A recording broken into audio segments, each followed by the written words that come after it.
Yes Srinivasa Reddy గారు శ్రీశైలం గారు శివశంకర్ గారు అంటే నాకు చాలా గౌరవం. వారిని వచ్చి శ్రీనివాసరెడ్డి గారు అంటే మా అందరికి గౌరవం అండి. ఇక్కడ ప్లీజ్ అక్కడికి వచ్చుంటే అర్థమై ఉండేది.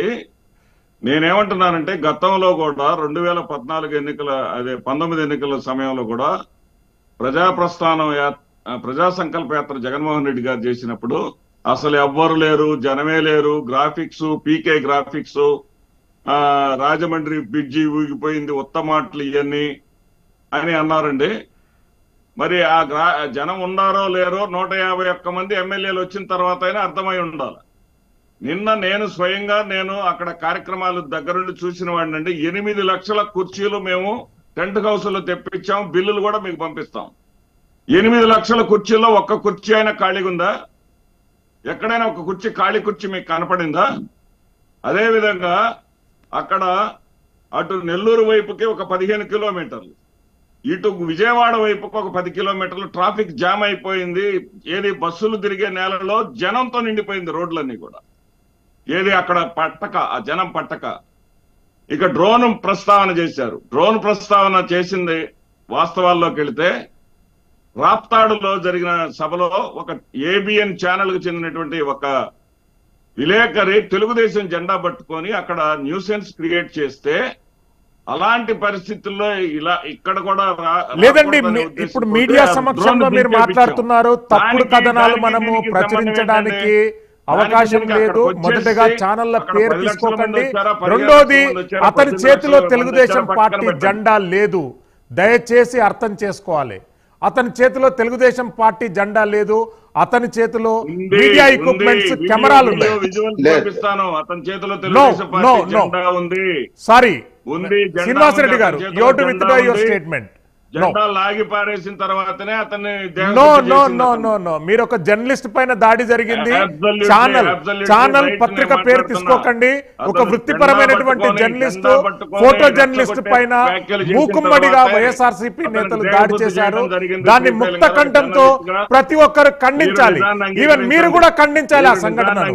ఎందుకంటే మేము జర్నలిస్టులుగా మా పనిని మేము చేసుకుంటున్నప్పుడు పార్టీలకు అతీతంగా, ఛానళ్లకు అతీతంగా వృత్తిని నిర్వహిస్తున్నాం.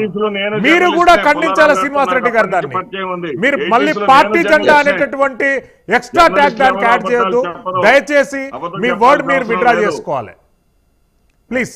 లేదండి, అక్కడ జరిగింది మాత్రం అతను తెలుగుదేశం పార్టీ జెండాతో వచ్చాడు. జెండాతో వచ్చి రెచ్చగొట్టాలని చూశాడు, సీన్ క్రియేట్ చేయాలని చూశాడు. అలాంటిదే ఇట్లా లోకేష్ డ్రోన్ పంపించాడు. ఇక్కడ డ్రోన్ ఒకటి పంపించి ఏదో గందరగోళం చేయాలనుకున్నారు. ఏముంటుందని డ్రోన్ కు భయపడేది ఏంటంటే నాకు అర్థం కాలేదు. మాకు సంబంధం లేకుండా మా దాంట్లోకి ఒక ఏదో ఎంటర్ అయితే దాన్ని గెట్ రీడ్ ఆఫ్ అంటామా లేదా? దాన్ని దించేపిచ్చాం. దానికేంటో బయటపడిపోయేది. ఏంటి బయటపడిపోయేది నాకు అర్థం కాల. మేము 10 లక్షల మంది, 12 లక్షల మంది, 18 లక్షల మంది అని మేము చెప్తున్నాం. సరే, మేము కాదు, ఇంతకన్నా మేము చూపించుకోండి. ప్రతిపక్షాలకి అధికార పార్టీ కన్నా కూడా చాలా తేలికగా వస్తారు జనం, చాలా ఎక్కువగా వస్తారు. అధికార పార్టీ మీద ఎంతో కొంత వ్యతిరేకత ఉంటది కాబట్టి విపక్షాలు వస్తారు. ఎందుకు ఖాళీ కుర్చీలు కనపడుతున్నాయి తెలుగుదేశం పార్టీ సభల్లో? తెలుగుదేశం పార్టీ సభల్లో పూర్తిగా ఖాళీ కుర్చీలు కనపడింది మాట నిజమా కాదా? మీరే చెప్పండి. ఎన్ని సభల్లో చూశారు మీరు ఖాళీ కుర్చీలు? పెట్టిన 4 సిద్ధం సభలో ఒక్క ఖాళీ కుర్చీ కనపడిందా? ఒక్క ఖాళీ కుర్చీని 4 సభల్లో చూపించగలగరా? తెలుగుదేశం పార్టీకి 10,000 మంది జనం రావడానికి ఆపసోపాలు పడతా ఉంటే మీకు అర్థం కావట్లేదా వాస్తవ పరిస్థితులు?